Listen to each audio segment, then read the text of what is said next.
Hello guys, आज अपन बात करेंगे रिस्क मैनेजमेंट पे।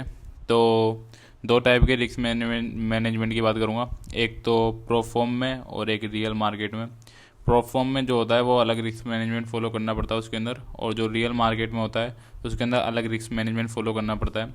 जैसे प्रो फॉर्म के अंदर होता है क्योंकि उसके अंदर क्या अपन को जल्दी पास मतलब एवोल्यूशन होते हैं, और उसके अंदर एक फंडेड होते हैं उसके अंदर।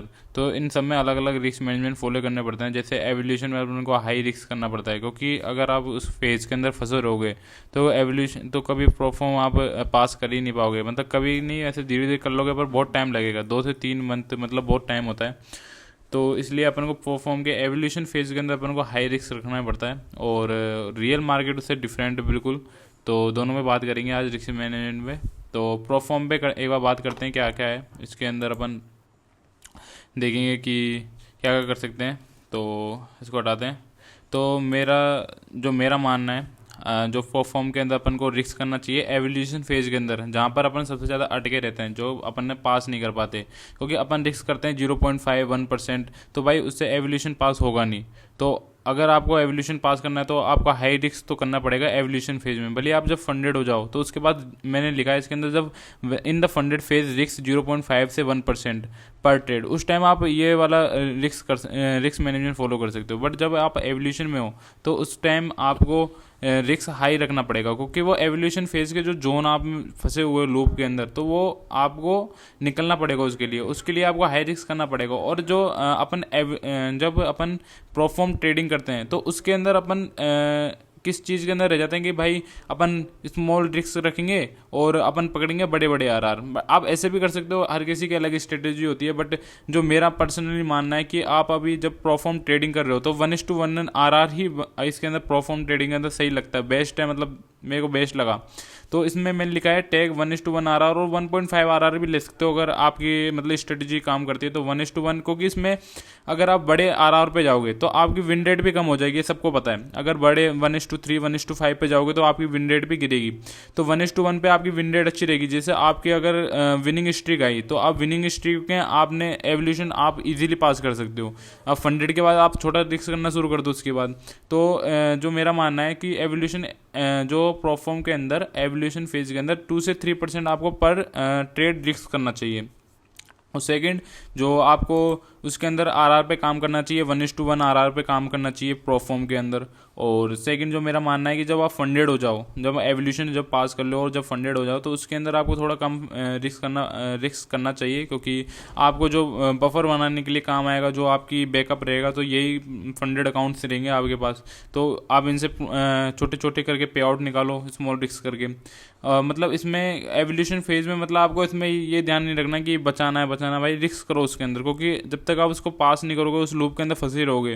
तो इसलिए जो अब आप फंडेड हो जाओ, जब उसको बचाने की सोचना कि भाई जो फंडेड अकाउंट अपना आया है तो उसको बचाने की सोचो, एवोल्यूशन को नहीं। भाई एवोल्यूशन तो पास करना ही पड़ेगा, आप उस लूप के अंदर निकलोगे नहीं तो कैसे काम चलेगा भाई। इफ़ यू लूज 2 ट्रेड्स इन ए रो, मतलब अगर जब आप बड़ा हाई रिस्क रखोगे, 2% रखोगे मान के चलो, क्योंकि 2% पर ट्रेड करोगे तो आप दिन के अंदर 2 ही ट्रेड कर पाओगे वैसे भी, क्योंकि जो अपना डेली ड्रॉ डाउन रहता है तो वो 4 से 5% रहता है डेली ड्रॉ डाउन। तो आपका वहाँ पर 2 ही ट्रेड ले पाओगे वैसे भी उसके अंदर। तो आप इफ़ यू लूज 2 ट्रेड, मतलब 2 लगातार ट्रेड लूज करोगे तो उसके बाद तो वैसे भी ट्रेड नहीं कर पाओगे फंडेड के अंदर। तो आप ऐसा रूल फॉलो कर सकते हो। और 1:2 मेरा तो एक मानना है कि भाई 1:1 आ रहा पे एक बार परफॉर्म ट्रेडिंग के अंदर एक बार फॉलो करके देखो, तो कैसे रिजल्ट आते हैं आप अपना देख लेना। और सेकंड, जो अपना रियल मार्केट होता है वो डिफरेंट होता है। रियल मार्केट में भाई अलग टाइप से ट्रेड करना पड़ता है, क्योंकि उसके अंदर अपन को सर्वाइव करना है। उसके अंदर अपन को ये वाला परफॉर्मेंस वाला रूल नहीं होता है, क्योंकि उसके अंदर अपन को रियल मार्केट के अंदर सर्वाइव करना होता है। तो उसके अंदर डिफरेंट रूल फॉलो करने पड़ते हैं। जैसे अब उसके अंदर आप रिस्क कर सकते हो पर ट्रेड 1 to 2% ऑफ द, मतलब मैक्स है ये, मतलब आप उसमें इतना करोगे। और इसमें थोड़ा आरआर थोड़ा पकड़ने की सोचना चाहिए, क्योंकि जो रियल मार्केट होता है उसके अंदर आप लॉन्ग टर्म करोगे, क्योंकि जब आप ट्रेड करना शुरू करोगे तो आप 1:1 पे अगर आपको विन रेट चाहिए होगी। बट अगर आप थोड़ा रियल मार्केट में जाओगे तो आपके पास कोई रूल्स नहीं है, कोई रेगुलेशन नहीं है, आपको जल्दी पास करना है, कुछ नहीं करना, आपका माइंड सेट है।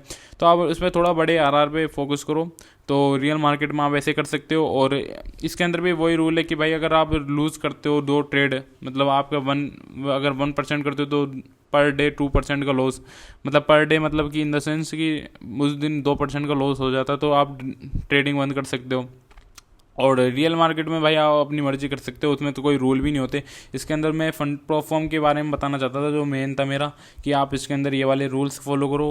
आप इजीली इसके अंदर आप रिजल्ट देख सकते हो। 1:1 आरआर पे एक बार काम करके देखना। थैंक यू गाइज, यही था मेरा रिस्क मैनेजमेंट आज का, और thank you so much for watching this video. और इसके अंदर और कुछ है ही नहीं भाई, रिस्क मैनेजमेंट में 1% 2% और इस पर स्टक रहना ही पड़ेगा, आपकी स्ट्रेटजी पे स्टक रहना पड़ेगा। तो ये तो करना ही पड़ेगा, आपकी साइकोलॉजी को मतलब सही करना पड़ेगा इसके अंदर, और कुछ नहीं है भाई। और प्रॉपर अपनी स्ट्रेटजी पे काम करो। Thank you so much guys for watching this video.